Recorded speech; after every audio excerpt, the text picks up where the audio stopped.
Assalamualaikum warahmatullahi wabarakatuh. Saya Nisa Rahmawati, mahasiswa Pendidikan Sejarah Fakultas Keguruan dan Ilmu Pendidikan di Universitas Riau. Baiklah, dalam video kali ini saya akan menjelaskan mengenai perkembangan Kerajaan Mataram Islam dan juga Kerajaan Banten. Saya membuat video ini guna memenuhi tugas sejarah Indonesia masa Islam yang diampu oleh Bapak Nurdiansyah MPD. Baiklah, langsung saja kita masuki pembahasan kita yang pertama, yaitu perkembangan Kerajaan Mataram Islam.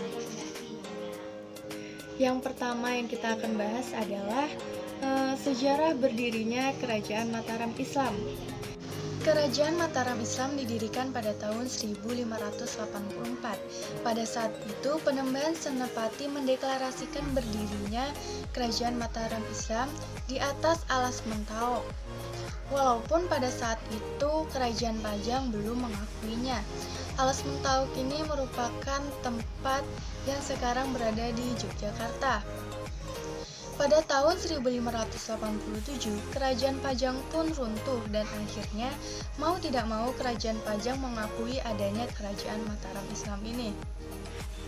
Pada awalnya, Kerajaan Mataram Islam ini adalah sebuah kadipaten di bawah kekuasaan Kerajaan Pajang, di mana pada saat itu Ki Ageng Pemanahan berhasil menumpas kawanan perang Arya Penangsang, dan pada saat itu Ki Ageng mendapatkan imbalan berupa hutan Mentaok. Hutan Mentaok ini merupakan hadiah dari Sultan Adiwijaya. Ki Ageng merupakan ayah dari Sutawijaya atau Senapati. Ki Ageng juga masih mempunyai keturunan dari raja-raja Majapahit dan juga raja-raja dari Mataram kuno. Selanjutnya adalah masa kejayaan dari Kerajaan Mataram Islam. Kerajaan Mataram Islam ini sering berganti kepemimpinan. Seiring dengan berjalannya waktu, untuk mencapai puncak kejayaannya, maka Kerajaan Mataram Islam ini mencapai puncak kejayaannya pada kekuasaan Raden Mas Rangsang atau Sultan Ageng, di mana masa kepemimpinan Sultan Ageng ini Mataram Islam berhasil mengembangkan di sektor perdagangan dan juga kebudayaan. Kerajaan Mataram Islam ini berhasil menguasai hampir seluruh Pulau Jawa, dan pada masa kepemimpinannya kerajaan ini mampu menumpas VOC dengan bantuan Kerajaan Banten dan juga Kerajaan Cirebon. Selanjutnya yaitu masa runtuhnya Kerajaan Mataram Islam. Kerajaan Mataram Islam ini runtuh bermula akibat gagalnya penaklukan Batavia dan disusulnya meninggalnya Sultan Ageng, di mana situasi ini membuat Mataram harus menyerahkan tahtanya kepada Amangkurat I yang dikenal berteman dengan VOC. Amangkurat I mementingkan kepentingan Belanda dibandingkan dengan kepentingan rakyat. Akhirnya, perekonomian rakyat pun semakin sengsara dan kerajaan ini semakin mengalami kemunduran. Dan itulah tadi perkembangan dari Kerajaan Mataram Islam. Selanjutnya kita masuk kepada pembahasan selanjutnya, yaitu perkembangan dari Kerajaan Banten. Baiklah, selanjutnya kita akan membahas berdirinya Kerajaan Banten. Kerajaan Banten ini berdiri pada awal abad ke-16. Ulama bernama Fathahillah dari Pasai datang ke Banten karena perintah dari Sultan Trenggana dengan tujuan untuk memperluas wilayah Kerajaan Demak pada tahun 1527. Fathahillah merebut Sunda Kelapa dan diganti namanya menjadi Jayakarta. Perebutan yang dilakukan ini membuat penyebaran agama Islam pun menjadi semakin mudah dan dibantu pula dengan sang anak yaitu Sultan Hasanuddin. Pada saat itu, Banten masih menjadi sebuah kadipaten di bawah kekuasaan Kerajaan Demak. Setelah Kerajaan Demak mundur, Kerajaan Banten pun melepaskan diri dengan pemimpin pertamanya yaitu Sultan Hasanuddin yang memiliki periode tahun 1522 sampai 1570. Sultan Hasanuddin ini membuat Banten menjadi pusat perdagangan dan memperluas wilayahnya sampai ke Lampung. Dan kerajaan Banten berhasil menjadi sebagai penghasil lada di wilayah Sumatera Selatan. Baiklah, selanjutnya kita akan mengetahui raja-raja dari kerajaan Banten ini. Siapa saja sih raja-raja dari kerajaan Banten ini? Yang pertama yaitu Sultan Hasanuddin. Sultan Hasanuddin ini menguasai Banten periode tahun 1522 sampai 1570. Yang kedua yaitu Maulana Yusuf pada tahun 1570 sampai 1580. Selanjutnya yaitu Maulana Muhammad pada tahun 1580 sampai 1596.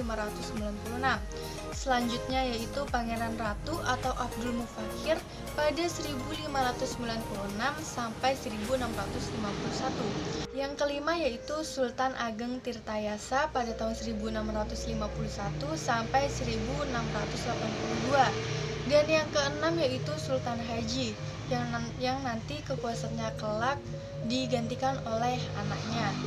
Kerajaan Banten ini meninggalkan beberapa peninggalan seperti contohnya ada Masjid Agung Banten, Istana Keratin Kaibon, Benteng Spelwich, Danau Tasikardi, dan juga Vihara Avalokitesvara dan Meriam Kiamuk.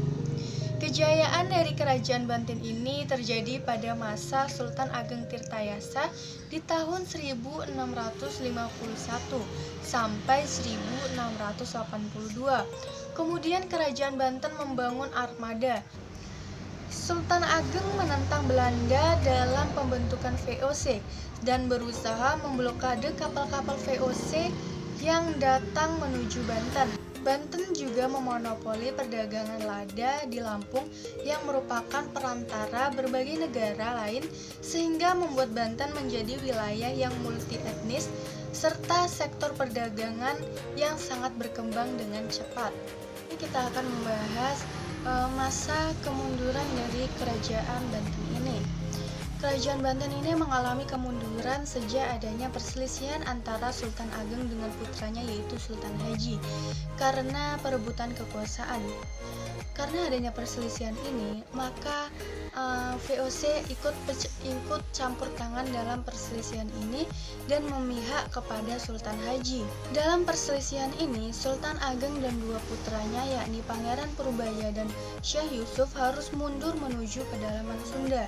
Hingga akhirnya pada tanggal 14 Maret 1683, Sultan Ageng ditangkap Belanda dan dipenjara di Batavia.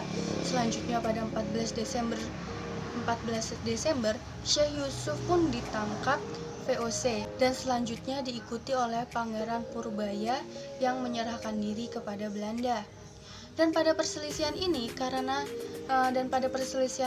maka Sultan Haji pun memenangkan kekuasaannya hingga akhirnya kekuasaan kerajaan Banten ini jatuh di tangan Sultan Haji.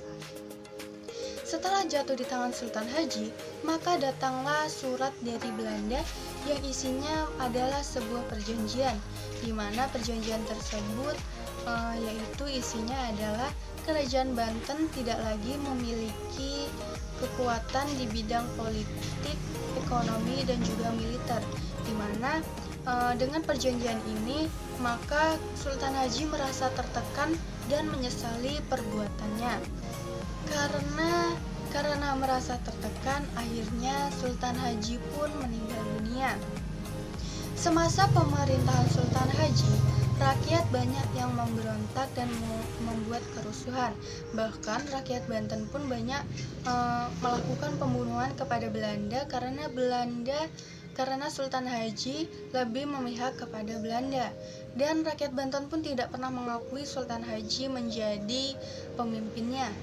Setelah sepeninggalnya Sultan Haji, maka terjadi perebutan kekuasaan kembali antara putra dari Sultan Haji ini, sehingga Belanda pun mengangkat anak Sultan Haji yang bernama Abdul Fadil Muhammad Yahya sebagai Sultan Banten.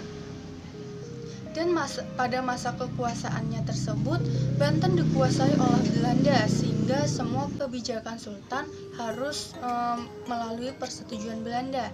Oleh karena itu pun kerajaan Banten mengalami kemunduran hingga akhirnya dia runtuh. Baiklah, itulah tadi penjelasan saya mengenai perkembangan kerajaan Mataram Islam dan juga kerajaan Banten. Jika ada kesalahan dalam pengucapan, saya mohon maaf. Saya akhiri, wabillahi taufiq wal hidayah. Wassalamualaikum warahmatullahi wabarakatuh.